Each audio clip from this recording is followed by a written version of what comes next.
سلام تعنا هبلنا فتوات بيتسب جز تي في علتاو زينا حزنا لكم قريبنا لنا نيشانلنا حدشت زخونكم سابسكرايب نمدباتنا دما شيرن لايكن بمقبار بيتسب كتكونوا بخبرن عدم فلمام أرست زينا عسل خلابات كاب ومبري اي نغنقونن زبالو بريزيدنت جزياو ممحدار تقراي جنرال تادس ورده بلسقنا تقراي نمفراس يسرح الليلوم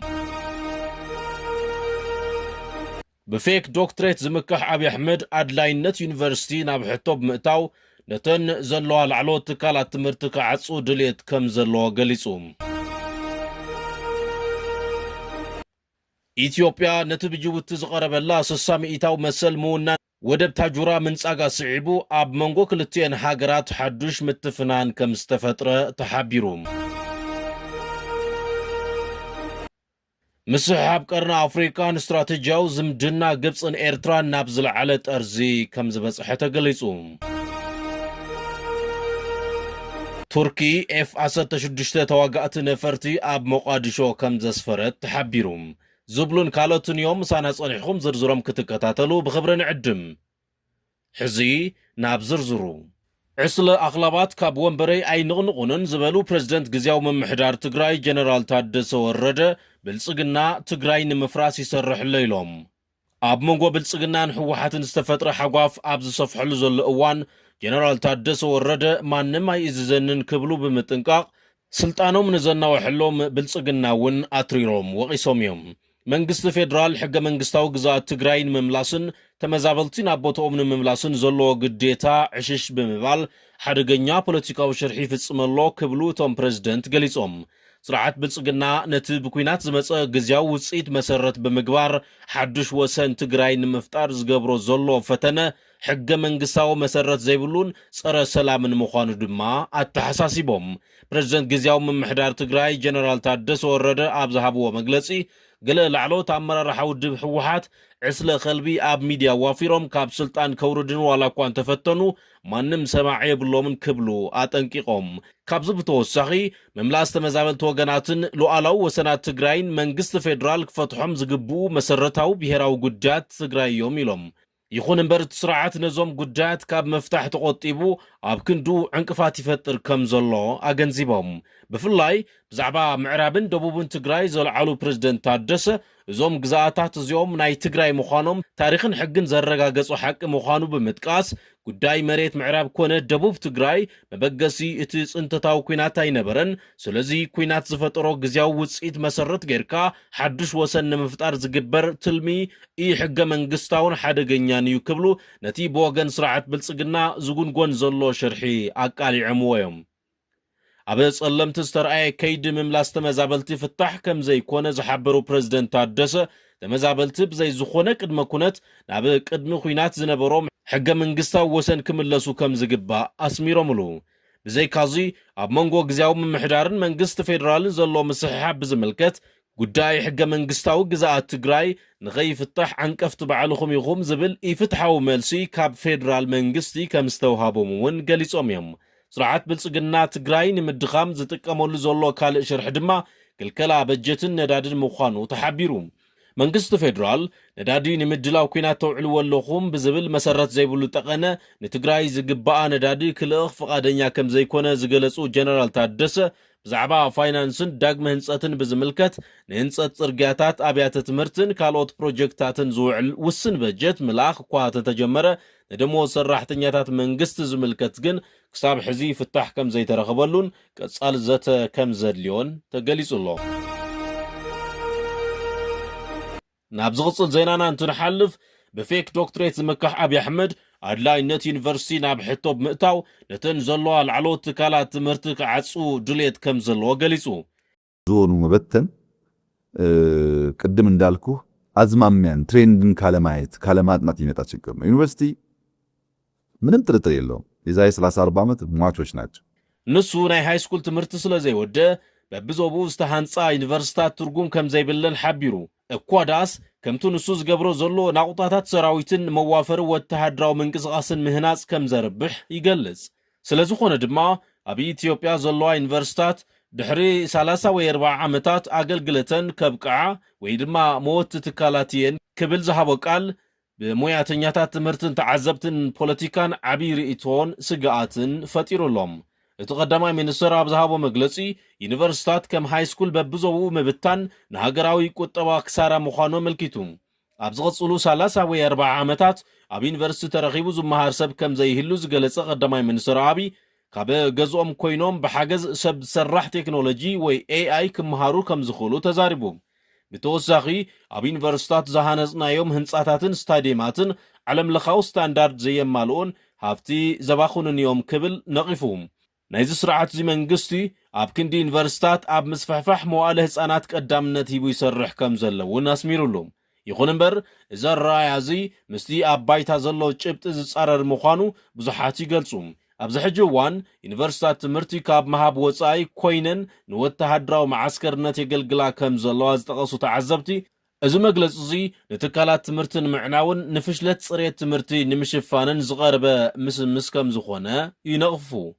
ብፍላይ ኣብ ሃገርና ዘሎ ናይ ኢንተርኔትን መብራህትን ፀገም ከይተፈትሐ ካብ ገዛ ኮይንካ ብኢንተርኔት ተምሃር ምባል ንሚልዮናት ደቂ ድኻታት ካብ ዕድል ትምህርቲ ዘግልል እዩ ዝብል ስጋኣት እውን ይስምዓሎም። መንግስቲ ፌደራል ንላዕለዎት ትካላት ትምህርቲ ዘለዎ ትኹረት ብምቕናስ ኣብ ክንድኡ ወተሃደራዊ ምንቅስቓሳትን ህንፀት ፓርክታትን ቀዳምነት ሂቡ ምጓዓዙ ንመጻኢ እታ ሃገር ኣብ ሕቶ ዘእቱ ምዃኑ ሙያተኛታት ይገልጹ።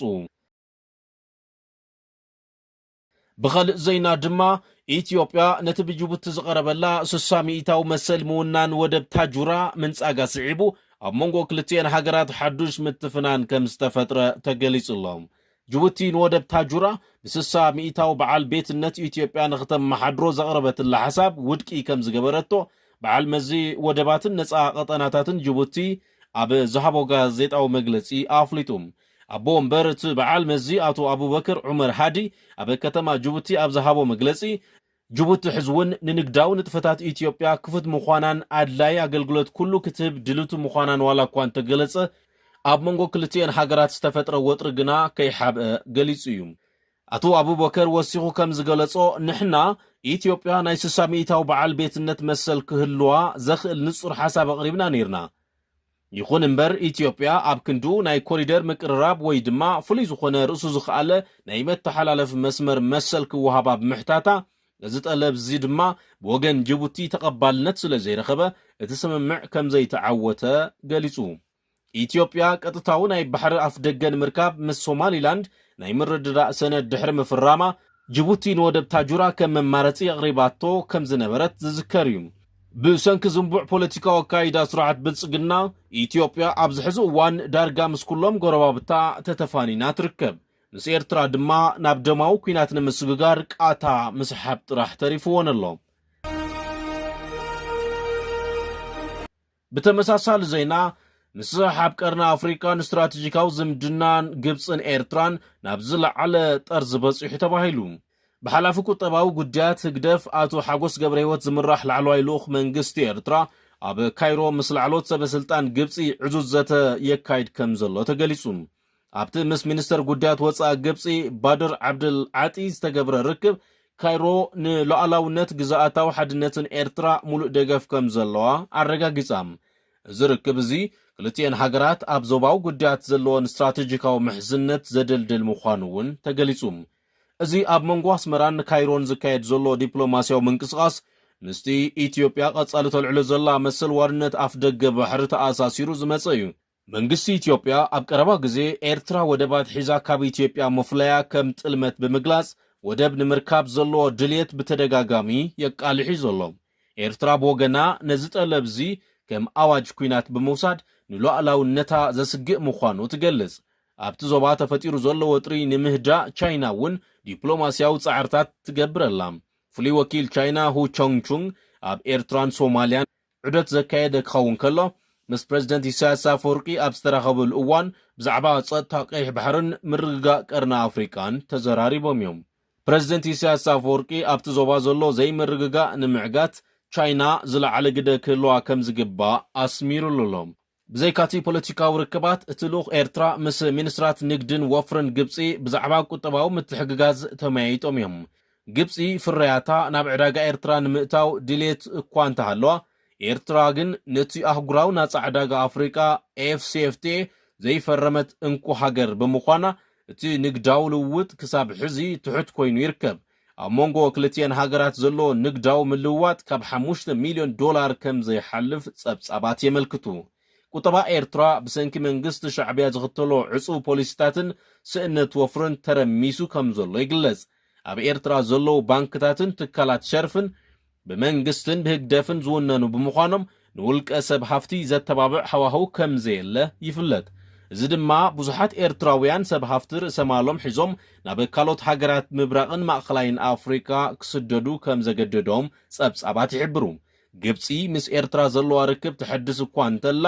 ኣብታ መተፋንንታ ዝኾነት ኢትዮጵያ ግና ኣስታት $1 ቢልዮን ዝግመት ወፍሪ ከም ዘለዋ ይፍለጥ። እዚ ድማ ኣብቲ ዞባ ዘሎ ፖለቲካዊ ምስሓብን ቁጠባዊ ረብሓታትን ክሳብ ክንደይ ዝተሓላለኸ ምዃኑ ዘርኢ እዩ። ካይሮን ኣስመራን ኣብ ጸጥታ ቀይሕ ባሕርን ጉዳይ ሱዳንን ዘለዎን ሓበራዊ ስጋት ነዚ ሕጂ ዝረአ ዘሎ ስትራቴጂካዊ ምቅርራብ ዝደረኸ ምዃኑ ይግለጽ። ኣብ መወዳእታ ቱርኪ F-16 ተዋጋእቲ ነፈርቲ ኣብ ሞቃዲሾ ከም ዘስፈረት ተገሊጹ። መንግስቲ ፌደራል ሶማልያ ግዛኣታዊ ቁፅፅሩን ምፍታሕን እናወሰኸ ዝመጽእ ዘሎ ተቃውሞ ክልላዊ መንግስታት ንምምካቱን ኣብ ዝንቀሳቐሰሉ ዘሎ እዋን ቱርኪ F-16 ተዋጋእቲ ነፈርቲ ኣብ ሞቃዲሾ ብምስፋር ነቲ ሃገር እትህቦ ዘላ ወተሃደራዊ ደገፍ ብላዕለዋይ ደረጃ ከም ዘዕብየቶ ተገሊጹ። ጄንስ ዝተባሃለ ወተሃደራዊ መረዳእታ ትካል ንመጀመርያ ግዜ ዝጸብጸቦ እዚ ስምሪት ኣብ ኣህጉራዊ መዕርፎ ነፈርቲ ዓደን ንተዋጋእቲ ነፈርቲ ዝኾኑ ፍሉያት መዕቆብታትን ናይ ጽገና ትካላትን ምህናጽ ሓዊሱ ንኣዋርሑ ዝተኻይዱ ናይ መሰረተ ልምዓት መምሕያሻት ስዒቡ ዝመጸ ምዃኑ ጋሮዌ ኦንላይን ሚያዝያ 6 2018 ዓ.ም ጸብጺቡ። በዓል መዚ ቱርኪ ከም ዝገለጽዎ እተን ነፈርቲ ኣብ ልዕሊ ኣልሸባብ ዝካየድ ዘሎ ጸረ ሽብር ወፍርን ምጥንኻርን ብፍላይ ድማ ኣብ ገማግም ባሕሪ ሶማልያ ዝካየድ ዘሎ ናይ ነዳዲ ዳህሳስ ስዒቡ ንድሕንነት ባሕሪ ንምሕላው ዝዓለመ እየን ተባሂሉሎም።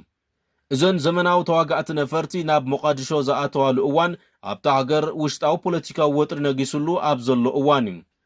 ኣብ ዝሓለፉ ሰሙናት ሓይልታት ፌደራል ኣብ ልዕሊ ምምሕዳር ክልል ደቡብ ምዕራብ ወተሃደራዊ መጥቃዕቲ ብምፍጻም ነቶም ቀንዲ ተቃዋሚ ፕሬዚደንት ሓሰን ሼክ መሐመድን እቲ ዝቐረብዎ ሓደ ሰብ ሓደ ድምፂ ሞዴል ምርጫን ዝነበሩ መራሕቲ ክልል ዓብዲ ዓዚዝ ላፍታጋሪን ካብ ስልጣን ኣልጊሶምዎም እዮም።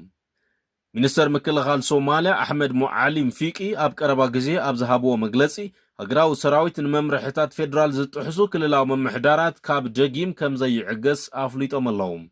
ወሲኹ ድማ እቲ ሰራዊት ኩሉ ዶባት እቲ ሃገር ክሕሉን ስልጣን መንግስቲ ፌደራል ኣብ ዝድፈረሉ ዝኾነ ይኹን ክልል ኢዱ ከእትውን ትእዛዝ ተዋሂብዎ ከም ዘሎ ገሊጾም።